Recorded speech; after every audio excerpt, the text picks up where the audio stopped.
যিকোনো ধৰণৰ কেৰাহীয়ে হওক নাইবা চচপেন আৰু প্ৰেছাৰ কুকাৰত একেবাৰে সহজভাৱে বনাব পৰাকৈ আজি মই এটা কেকৰ ৰেচিপি শ্বেয়াৰ কৰিছোঁ আৰু অভেন থকা সকলেও ইজিলি অভেনতে বনাব পাৰিব।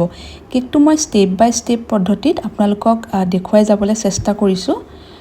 কেকৰ কাৰণে মই 3টা ডিম লৈছোঁ, আধা কাপতকৈ অলপ বেছি ৰিফাইন তেল লৈছোঁ আৰু ইয়াতে মই 1 কাপ চেনি লৈছোঁ। চেনিখিনি মিক্সিতে পিচি ল'ম। 1 কাপ লৈছোঁ ময়দা আৰু বেকিং পাউডাৰ, আমাক আৰু অলপমান লাগিব ভেনিলা এচেঞ্চ। প্ৰথমতে মই চেনিখিনি একেবাৰে পাউডাৰ ফৰ্মত হোৱাকৈ পিচি লৈছোঁ, তেতিয়া মিক্স কৰিবৰ কাৰণে বেছি সময় নালাগে।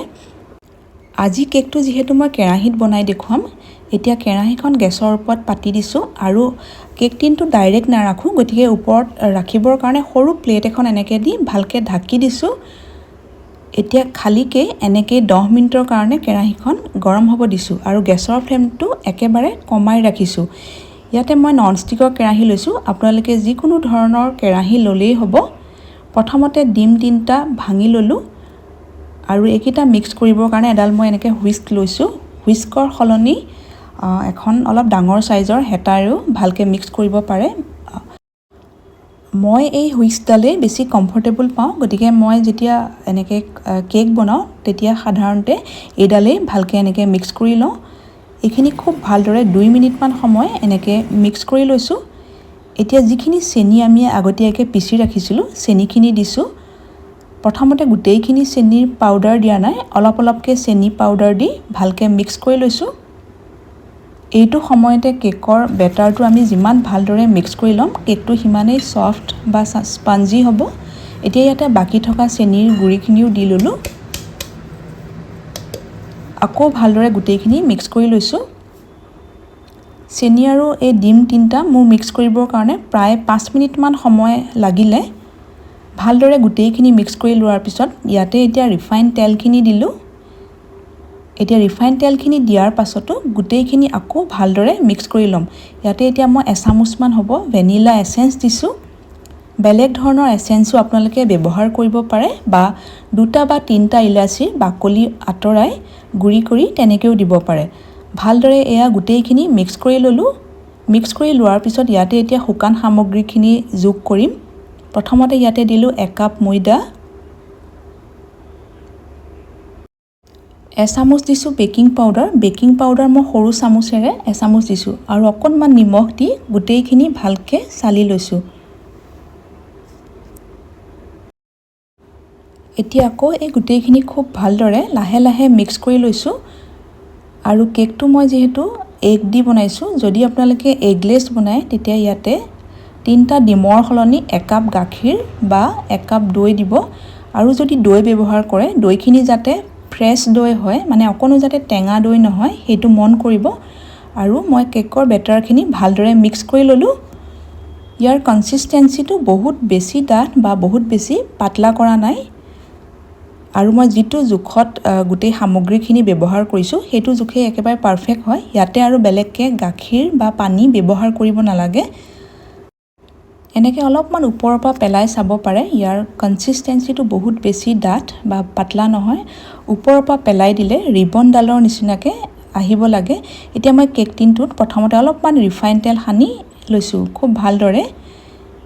এতিয়া কেক টিনৰ জোখতে এখন বগা পেপাৰ কাটি ৰাখিছিলোঁ, পেপাৰখনতো মই ৰিফাইন তেল সানি ল'ম। ইয়াতে আপোনালোকে অকণমান শুকান আটা বা ময়দা দি তেনেকৈও কেক টিনটো ৰেডি কৰি ল'ব পাৰে বা যদি বাটাৰ পেপাৰ থাকে, বাটাৰ পেপাৰ একেবাৰে জোখত কাটি লৈ তেনেকৈ দিব। এতিয়া মই লগে লগেই বেটাৰখিনি ঢালি ল'লোঁ আৰু আমাৰ কেৰাহীখনো গৰম হ'বলৈ দিয়া 10 মিনিট হৈ গৈছে। বহুত বেছি সময়ো কেৰাহীখন গৰম কৰিব নালাগে, নহ'লে কেকটো জ্বলি যোৱাৰ সম্ভাৱনা থাকে। এতিয়া মই গেছটো একেবাৰে কমাই লৈছোঁ আৰু খুব সাৱধানেৰে কেক টিনটো এতিয়া ইয়াতে বহাই দিছোঁ। কেকটো এনেকৈ বেক হ'বলৈ দিয়াৰ পিছত মাজে মাজে বা লগে লগে খুলি চাব নালাগে। কেকটো 35 মিনিটৰ পিছতহে চেক কৰিব লাগে। এয়া মই 15 মিনিটৰ পিছত দেখুৱাইছোঁ, চাওক কেকটো খুব ধুনীয়াকৈ ফুলিছে, কিন্তু তথাপিও মই কেকটোৰ ঢাকনিখন খুলি চোৱা নাই। 35 মিনিটৰ পাছতহে মই কেকটো চেক কৰি চাম আৰু গেছৰ ফ্লেমটো একেবাৰেই মই কমাই ৰাখিছোঁ। এতিয়া মই সম্পূৰ্ণ 35 মিনিটৰ পিছত কেকটো চেক কৰিব লৈছোঁ। কেকটো চেক কৰিবৰ কাৰণে এডাল শলা লৈছোঁ, এখন চুৰি কটাৰীও চেক কৰিব পাৰে আৰু কেকটো সিজিছে নাই চাবৰ কাৰণে এনেকৈ মাজত ভৰাই চাব সদায়। এনেকৈ মাজত ভৰাই চাওঁতে এয়া চাওক কেঁচা বেটাৰ লাগি আহিছে, মানে কেকটো ভালদৰে সিজা নাই। এতিয়া মই কেকটো আকৌ ঢাকি দিছোঁ আৰু গেছৰ ফ্লেমটো একেবাৰে কমাই থোৱা আছে আৰু 15 মিনিটৰ কাৰণে সিজিবলৈ দিলোঁ। এতিয়া মই আকৌ 55 মিনিটৰ পিছত কেকটো চেক কৰিছোঁ। আকৌ একেদৰে মাজত ভৰাই চাওঁতে এবাৰ এয়া চাওক অলপো ইয়াতে কেঁচা বেটাৰ লাগি অহা নাই, তাৰমানে মোৰ কেকটো খুব ভালদৰে বেক হৈ গৈছে। যদি চেক কৰি চাওঁতে কেঁচা বেটাৰ লাগি আহে তেতিয়া কেকটো আৰু এনেকেই আৰু 10-15 মিনিটৰ কাৰণে সিজিবলৈ দিব। মোৰ টোটেল এইটো 55 মিনিট লাগিলে সিজিবৰ কাৰণে। যিহেতু মই ননষ্টিকৰ কেৰাহী ব্যৱহাৰ কৰিছোঁ, গতিকে সিজিবৰ কাৰণে অকণমান বেছি সময় লাগে। যদি আপোনালোকে এলুমিনিয়াম বা ষ্টীলৰ কেৰাহী বা প্ৰেছাৰ কুকাৰ ব্যৱহাৰ কৰে তেতিয়া 35-40 মিনিটৰ ভিতৰতে কেকটো খুব ধুনীয়াকৈ বেক হৈ যায়। এতিয়া ভালদৰে কেকটো যেতিয়া ঠাণ্ডা হ'ল, ঠাণ্ডা হোৱাৰ পিছত মই ডিমোল্ড কৰি ল'লোঁ আৰু সৰু সৰু পিছত গোটেই কেকখিনি কাটি ল'লোঁ। কেকৰ ৰেচিপিটো চোৱাৰ কাৰণে আপোনালোকক ধন্যবাদ জনাইছোঁ। আৰু নতুন নতুন ৰেচিপিৰ ন'টিফিকেশ্যনবিলাক পাই থাকিবৰ কাৰণে মোৰ ইউটিউব চেনেলটোত ছাবস্ক্ৰাইব কৰি ৰাখিব আৰু পাৰিলে ভিডিঅ'টো শ্বেয়াৰো কৰি দিব। এয়া মই গোটেই পিচখিনি কাটি ল'লোঁ। কেকটো খুব ছফ্ট হৈছে। আৰু এই ভিডিঅ'টো আপোনালোকে ৰিল টাইপত চাবৰ কাৰণে মোৰ ইউটিউব শ্বৰ্টছতো চাব পাৰিব। লগতে ফেচবুক আৰু ইনষ্টাগ্ৰামৰ পেজ দুটাও ফ'ল' কৰি ৰাখিব। ইনষ্টাগ্ৰাম আৰু ফেচবুকৰ ডিটেইলছ মই ডেছক্ৰিপশ্যনত দি ৰাখিম। লগতে ভিডিঅ'টো চোৱাৰ কাৰণে আকৌ এবাৰ ধন্যবাদ জনালোঁ।